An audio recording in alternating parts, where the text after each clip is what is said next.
Mr. Ramesh Kumar Shankaran, AGM Marketing, Godrej Aerospace.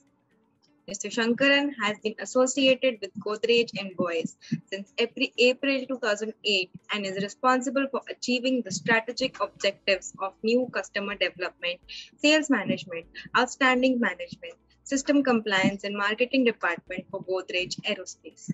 Today, we will focus upon emerging opportunities since last 1 year about Atmanirbharta, embargo lists, and DRDO technologies. So let's welcome Mr. Ramesh Kumar Shankaran. Yeah, thank you so much. So just allow me to just sort of introduce Godrej also, just so that you'll just get a background of what we do and what we're saying. So Godrej Aerospace, I'll just quickly take you through, has been manufacturing for Indian aerospace segment since 1985. We are near 9100 equivalent to AS9100 certified with NADCAP certification for important processes. We have an integrated manufacturing facility of total 20,000 square meters at Vikhroli, Mumbai. And what we do is primarily for the domestic segment on all the liquid propulsion engines for the Indian Space Research Organization, for their launch vehicles, thrusters for the satellites, airframe assemblies and solid metal casings for the missile program. We have important contribution to the BrahMos supersonic cruise missile program, flight control actuators for the indigenous fighter jet program, composite airframe parts for the fighter jet program. In export segment, we do aero engine parts for world majors, basically in complex sheet metal, tubing, brackets, assemblies and components in line replaceable units, and composite fuel tanks for helicopter. Well, that was just about Godrej and Godrej Aerospace and what we do. Coming to the major events that affected last year, we saw once in a lifetime event, the Black Swan event, the COVID-19 pandemic. It actually severely impacted the aerospace sector, especially in the civil sector. With ban on travel and slowing down of international traffic, it resulted in customers cancelling or postponing their orders on aircraft manufacturers. This impacted the whole supply chain with sourcing schedules, which was down by almost more than 10-40%. New sourcing programs were halted or postponed. All the new programs were put on the back burner, and the segment is expected to grow back to pre-COVID levels only by 2023. That's prediction now. But if you see domestic sector, the Atmanirbharta, actually the initiatives came to the fore. If you look at the domestic segment, the DAP 2020 introduced with changes to support Make in India, with strategic partnership with Indian companies as a prime, sort of underlying principle there. We see a lot of opportunities that can come up because of that.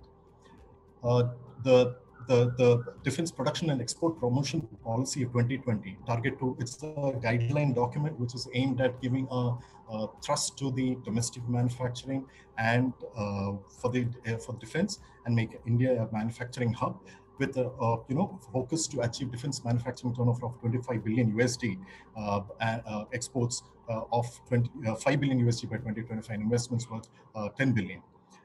FDI in defense is increased to 74% by automatic route from earlier 49%, and for 100% through with a special permission of the government, up to 100% also FDI is now permitted.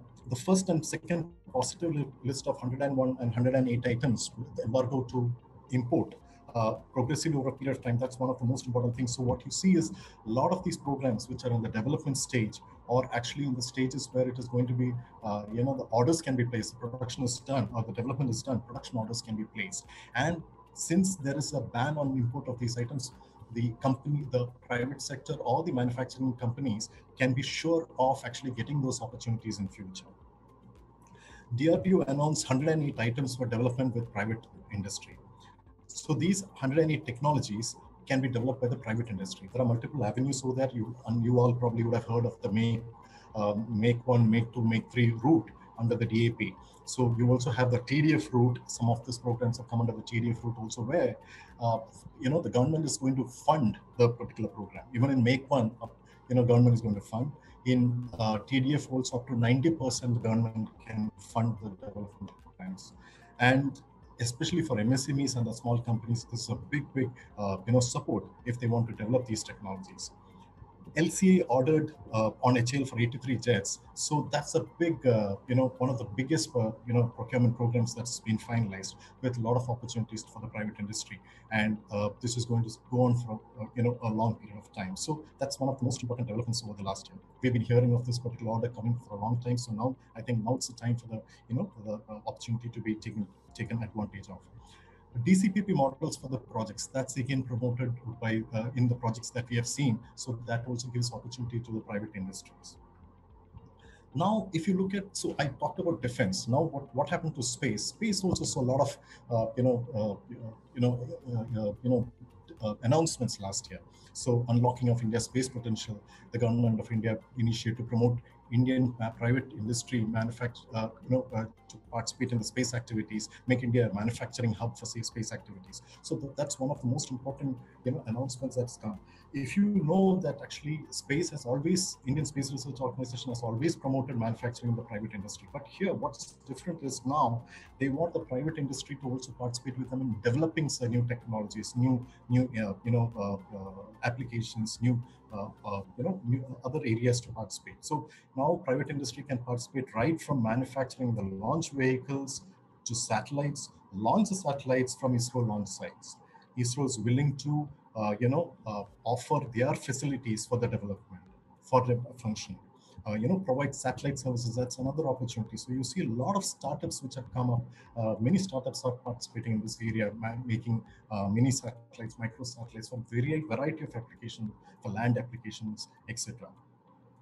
ISRO support with facilities and technology I mentioned. So, with facility, they will support the technology hand-holding. If any backup is required, they will support. That's what they have announced. Of course, probably with on a no cost, on a notional cost on that particular basis. We also see a lot of GOCO opportunities that are coming up. ISRO's always, promoted that, but we see some of the opportunities now coming up that way also. So that's another opportunity for the private industry. In summary, we see the civil and export market has been severely affected by the COVID-19 pandemic. The domestic sector, while has seen, a lot of policy initiatives coming up and gaining momentum, but the civil, and the export market, which has been one of the prime drivers for us in the in the aerospace manufacturing in the previous years, actually has taken a hit actually because of the COVID-19 pandemic. Now, Make in India initiative, as far as aerospace and defense sector is concerned, has certainly gathered momentum. I mentioned this earlier.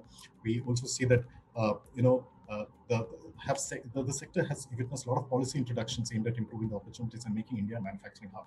I mentioned about the support MSMEs rules, so both the government, so it's a lot of opportunities being given to the MSMEs and support as well. A move to a more self-reliant model is something that as an industry we need to strive for, and in this direction the work has already started. But let me say, it is not a short journey. It is going to take time, and we need a lot of involvement in this as well. That's my submission in terms of the opportunities that have come. Thank you.